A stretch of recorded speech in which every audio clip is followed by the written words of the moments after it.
lesson 1 part 11 and today we'll start for feeding of dairy animals. ठीक है, so let's start. Besides removal of unproductive animals, milch animals require proper feeding. ठीक है, तो क्या होता है कि अनप्रोडक्टिव एनिमल्स को हटा करके मिल्च एनिमल्स को प्रॉपर फीडिंग की ज़रूरत पड़ती है. The feed of these animals include grasses, dry fodder, wheat, Kaif, legumes like cover, alpha etcetera. तो क्या क्या लगता है इनको? इनको घास, भूसा, ये सब लगता है. ठीक है, करी भूसे के साथ जो भी डाला जाता है पता तो होगा ही.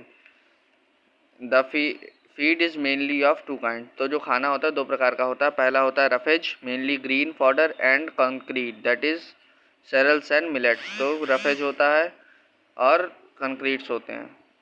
Oil cakes made from mustard and cotton seeds are also added to improve the quality of the feed. तो जो ऑयल केक्स हैं जो कि मस्टर्ड यानी कि सरसों के तेल से बनते हैं. अरे सरसों के तेल से वो जो निकलती नहीं है सरसों के तेल पिसवाने में, वो हरी जरी जो भी कहते हैं. और कॉटन सीड्स यानी कि कॉटन के सीड जो होते हैं. कॉटन सीड्स मतलब कॉटन के जो बीज होते हैं या कॉटन, तो वो सब भी डाले जा सकते हैं खाने की क्वालिटी बढ़ाने के लिए. ठीक है, अब डिजीज़ ऑफ मिल्च एनिमल्स. तो मिल्च एनिमल्स की डिजीज़ क्या होती हैं, बीमारियाँ. Cause and buffalo suffer from various diseases. तो गाय और भैंसें कई सारी डिसीजेस से सफ़र करती हैं. These diseases can be broadly classified into two main categories. और ये बीमारियाँ ब्रॉडली क्लासिफाइड हो सकती हैं दो बड़ी कैटेगरीज में, parasitic diseases and infectious diseases. तो पहली पैरासिटिक डिजीजेस होती है, दूसरी इन्फेक्शियस डिजीजेस होती है. जो पैरासिटिक डिजीजेस होती हैं वो क्या होती हैं? अब तो parasite these external parasites such as fleas, lice, ticks and millets and mites live on the skin of cows and buffaloes and mainly cause skin diseases.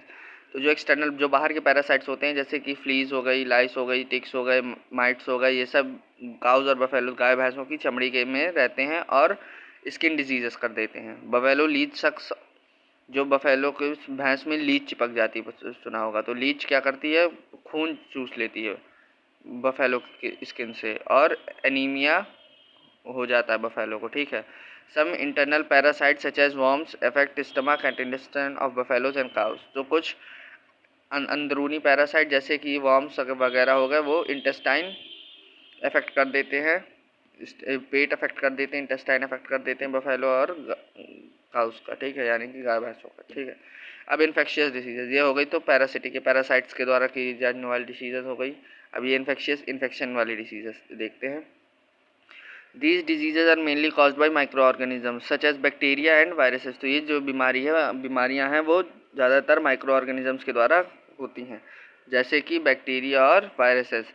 These are communicable diseases and spread by contact from animal to animal. तो क्या होता है कि ये जो है ये diseases micro organisms के द्वारा होती हैं और जैसे कि बैक्टीरिया और वायरसेस के द्वारा. ये कम्युनिकेबल डिसीज़ होती हैं यानी कि छूने से फैल जाती हैं और स्प्रेड होती हैं कॉन्टैक्ट एनिमल टू एनिमल यानी कि जानवर से जानवर के में छूने से फैल जाती हैं. ठीक है, और फैलती रहती हैं जैसे जैसे कांटेक्ट में एनिमल आता है. These diseases include foot and mouth disease. तो ये जो डिजीज़ है इसमें फुट यानी कि पैर के और मुंह की डिजीजेस, पॉक्स और vaccinia, blue tongue and rinder paste, इतनी सारी ये जितनी डिसीजेज हैं ये सब आती हैं. ठीक है, some bacterial diseases are anthrax, black quarter and mastitis. और कुछ बैक्टीरियल डिजीजेज और हैं जैसे कि एंथ्रैक्स, ब्लैक क्वार्टर और मिस्टिक्स.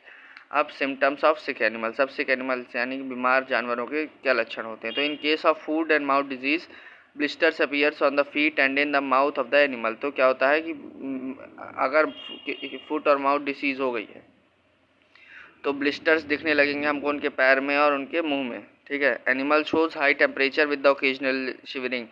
जानवर को बहुत ज़्यादा टेम्परेचर बढ़ जाएगा उसका और ओकेजनल शिवरिंग यानी कि वो कभी कभी कांपने लगेगा. Sick animals live like humans, become lazy and inactive due to weakness. और जो बीमार जानवर होते हैं वो इंसानों की तरह आलसी हो जाते हैं बीमारी के कारण और इनएक्टिव हो जाते हैं क्योंकि कमज़ोरी इतनी रहती है. They usually stop thinking food taking food और वाटर. और वो खाना और पानी लेना बंद कर देते हैं. Their eyes being watering and excessive secretion of saliva takes place. और उनकी क्या होती है, उनकी आंखों से पानी बहने लगता है और बहुत ज़्यादा लार बनने लगती है उनकी. ठीक है, अब 1.8 poultry. So clear today we have completed, and 1.8 poultry I think I'll complete tomorrow. Okay, next period.